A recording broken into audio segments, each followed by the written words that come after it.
Hello friends, welcome to Srishti's kitchen. ಇವತ್ತಿನ ರೆಸಿಪಿಯಲ್ಲಿ ಸಂಜೆ ಕಾಫಿ ಟೀ ಟೈಮ್ಗೆ ಸ್ನ್ಯಾಕ್ಸಿಗಾಗ್ಬೋದು ಅಥವಾ ಯಾವಾಗಲೂ ಒಂದೇ ಥರ ಬಜ್ಜಿ ಬೋಂಡ ತಿಂದು ಬೇಸರ ಆಗ್ತಾಯಿದೆ, ಸ್ವಲ್ಪ ಚೇಂಜ್ ಬೇಕು ಅಂದ್ಕೊಳ್ಳೋರಿಗೆಲ್ಲ ಒಂದು ಸ್ವಲ್ಪ ಡಿಫ್ರೆಂಟ್ ಆದ ಸ್ನ್ಯಾಕ್ಸ್ ರೆಸಿಪಿನ ಹೇಗೆ ಮಾಡೋದು ಅಂತ ನೋಡಿಸ್ತಾ ಇದ್ದೀನಿ. ಈರುಳ್ಳಿ ವಡ ಅಂತ ಕರಿಬೋದು.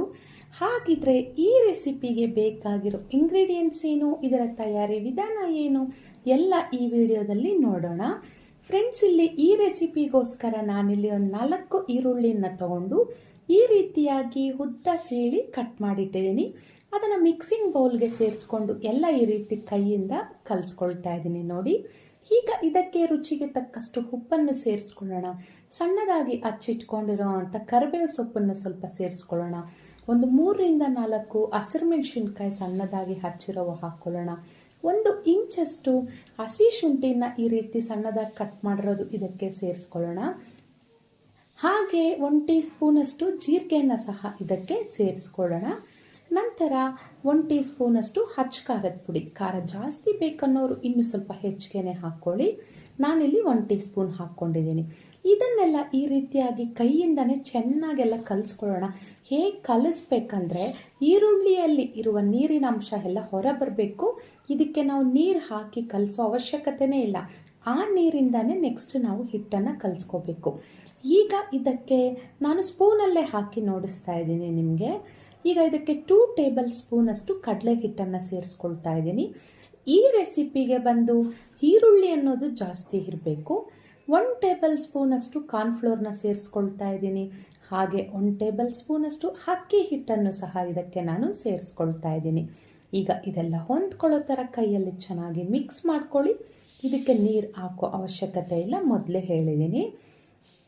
ಇದಕ್ಕೆ ನೀವು ಮೈದಾ ಹಿಟ್ಟನ್ನು ಹಾಕಿ ಮಾಡ್ಬೋದು, ಗೋಧಿ ಹಿಟ್ಟಲ್ಲೂ ಮಾಡ್ಬೋದು. ನಾನು ಮೈದಾ ಅಷ್ಟು ಒಳ್ಳೆಯದಲ್ಲ ಅಂತ ಈ ಹಿಟ್ಟನ್ನು ಸೇರಿಸ್ಕೊಳ್ತಾ ಇದ್ದೀನಿ. ಈಗ ಒಂದು ಕಡೆ ಎಣ್ಣೆ ಚೆನ್ನಾಗಿ ಕಾಯಲಿಕ್ಕೆ ಇಟ್ಟಿದ್ದೀನಿ. ಇದನ್ನು ಯಾವ ಶೇಪಲ್ಲಿ ಮಾಡಬೇಕನ್ನೋದನ್ನು ನೋಡಿಸ್ತಾ ಇದ್ದೀನಿ. ಮೊದಲಿಗೆ ಕೈ ಸ್ವಲ್ಪ ಎಣ್ಣೆಯಲ್ಲಿ ಅದ್ಕೊಂಡು ಈ ರೀತಿ ಉಂಡೆ ಥರ ಮಾಡ್ಕೊಳ್ಳಿ. ಈಗ ಅದನ್ನು ನಾನು ನಿಮಗೆ ವಿಡಿಯೋದಲ್ಲಿ ನೋಡಿಸ್ತಾ ಇರೋ ಹಾಗೆ ವಡೆ ರೀತಿಯಲ್ಲಿ ಈ ರೀತಿ ತಟ್ಟಿ ಅದನ್ನು ಒಂದು ಪ್ಲೇಟಲ್ಲಿ ಹಾಕಿ ಪಕ್ಕಕ್ಕೆ ಇಡಿ. ಎಲ್ಲನೂ ಇದೇ ರೀತಿಯಾಗಿ ನೀವು ಮಾಡ್ಕೊಳ್ಳಿ. ಇದಕ್ಕೆ ನಾನು ಹೇಳಿರೋ ಪ್ರಕಾರ ಈರುಳ್ಳಿ ಜಾಸ್ತಿ ಇರಬೇಕು. ನಾವು ಬಳಸೋ ಯಾವುದೇ ಹಿಟ್ಟಾಗಲಿ ಕಡಿಮೆ ಇರಬೇಕು. ಮೈದಾ ಬಳಸ್ಬೋದು, ಗೋಧಿ ಹಿಟ್ಟು ಬಳಸ್ಬೋದು, ಕಡಲೆ ಹಿಟ್ಟು, ಇದೆಲ್ಲ ಅಕ್ಕಿ ಹಿಟ್ಟು, ಯಾವುದೇ ಹಿಟ್ಟಲ್ಲೂ ಈ ರೆಸಿಪಿನ ಮಾಡ್ಬೋದು. ನಾನಿಲ್ಲಿ ಸ್ವಲ್ಪ ಕಡಲೆ ಹಿಟ್ಟು, ಕಾರ್ನ್ಫ್ಲೋರು ಹಾಗೆಯೇ ಅಕ್ಕಿ ಹಿಟ್ಟಿಂದ ಮಾಡಿ ತೋರಿಸ್ತಾ ಇದ್ದೀನಿ. ಮೊದಲಿಗೆ ಈ ರೀತಿ ಬಾಲ್ ಥರ ಮಾಡಿಕೊಂಡು ಅದನ್ನು ಇನ್ನೊಂದು ಕೈಗೆ ತಿರುಗಿಸಿ ಪಕ್ಕಕ್ಕೆ ಹೊಡೆ ಥರ ಇದನ್ನು ತಟ್ಟಿ ನಾನು ನಿಮಗೆ ನೋಡಿಸ್ತಾ ಇದ್ದೀನಿ. ಈ ಶೇಪಲ್ಲಿ ಮಾಡಿಕೊಂಡು ಎಲ್ಲ ಪ್ಲೇಟಲ್ಲಿಟ್ಟು ಪಕ್ಕಕ್ಕಿಡಿ. ಅಷ್ಟರಲ್ಲಿ ಎಣ್ಣೆನೂ ಕಾಯ್ತಾ ಇದೆ. ಎಣ್ಣೆ ಚೆನ್ನಾಗಿ ಕಾದ್ಮೇಲೆ ಮೊದಲಿಗೆ ಈಗ ಸ್ವಲ್ಪ ಟೆಸ್ಟ್ ಮಾಡ್ಕೊಳ್ಳೋಣ, ಎಣ್ಣೆ ಕಾದಿದೆಯಾ ಇಲ್ವಾ ಅಂತ. ನಾನು ನೋಡಿ ಫ್ರೆಂಡ್ಸ್, ಎಲ್ಲ ನಾನು ರೆಡಿ ಮಾಡಿ ಪ್ಲೇಟ್ಗೆ ಹಾಕಿ ನಿಮಗೆ ನೋಡಿಸ್ತಾ ಇದ್ದೀನಿ. ಈಗ ಎಣ್ಣೆ ಚೆನ್ನಾಗಿ ಕಾದಿದೆ. ಇಲ್ಲಿ ಕಾದಿರೋವಂಥ ಎಣ್ಣೆಗೆ ಒಂದೊಂದನ್ನೇ ನಿಧಾನಕ್ಕೆ ಬಿಡಿ. ಒಂದೊಂದೇ ಕೈಗೆ ಎಣ್ಣೆ ಹೇಗರಿಸ್ಕೊಳ್ದಿರ ಸ್ವಲ್ಪ ಜಾಗ್ರತೆಯಿಂದ ಕಾದಿರೋವಂಥ ಎಣ್ಣೆಗೆ ಇದನ್ನು ಒಂದೊಂದಾಗೇ ಬಿಡಿ. ಸ್ಟವ್ ಮೀಡಿಯಮ್ ಫ್ಲೇಮಲ್ಲಿ ಇಟ್ಕೊಂಡು 2 ಕಡೆ ಚೆನ್ನಾಗಿ ಒಳ್ಳೆ ಕಲರ್ ಬರೋವರೆಗೂ ಇದನ್ನು ಚೆನ್ನಾಗಿ ಫ್ರೈ ಮಾಡ್ಕೋಬೇಕು. ಮಕ್ಕಳು ಸ್ಕೂಲಿಂದ ಬರೋ ಟೈಮ್ಗೆ ಹಾಕ್ಬೋದು. ಇದನ್ನು ಮಾಡಿಕೊಟ್ರೆ ತುಂಬ ಇಷ್ಟಪಟ್ಟು ತಿಂತಾರೆ ಅಂತಲೂ ಹೇಳ್ಬೋದು. ಅಥವಾ ಕಾಫಿ ಟೀ ಟೈಮ್ಗೆ, ಮಳೆ ಬರೋ ಅಂಥ ಟೈಮಲ್ಲಿ ಬಿಸಿ ಬಿಸಿಯಾಗಿ ಖಾರವಾಗಿ ಏನಾದರೂ ತಿನ್ನಬೇಕು ಅಂತ ಅನಿಸೋದು ಸಹಜನೇ ಪ್ರತಿಯೊಬ್ಬರಿಗೂ.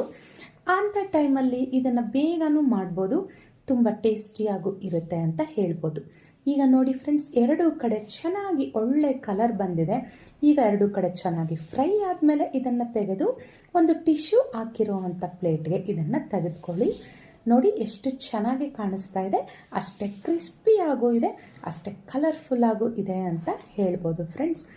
ಈಗ ಇದನ್ನು ಬಿಸಿ ಬಿಸಿ ಇರೋವಾಗಲೇ ಸಾಸ್ ಒಟ್ಟಿಗೆ ತಿನ್ಬೋದು, ಅಥವಾ ಹಾಗೇನು ತಿನ್ಬೋದು, ಅಥವಾ ಒಂದು ಕಡೆ ಕಾಫಿ ಕುಡಿತಾ ಒಂದು ಕಡೆ ಈ ಸ್ನ್ಯಾಕ್ಸನ್ನ ತಿಂತಾ ಇದ್ದರೆ ಆಹಾ ಅಂತ ಅನಿಸುತ್ತೆ.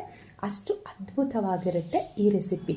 ಒಮ್ಮೆ ನೀವು ಟ್ರೈ ಮಾಡಿ ನೋಡಿ, ಹೇಗೆ ಬಂತು ಅಂತಲೂ ನನಗೆ ತಿಳಿಸ್ಕೊಡಿ.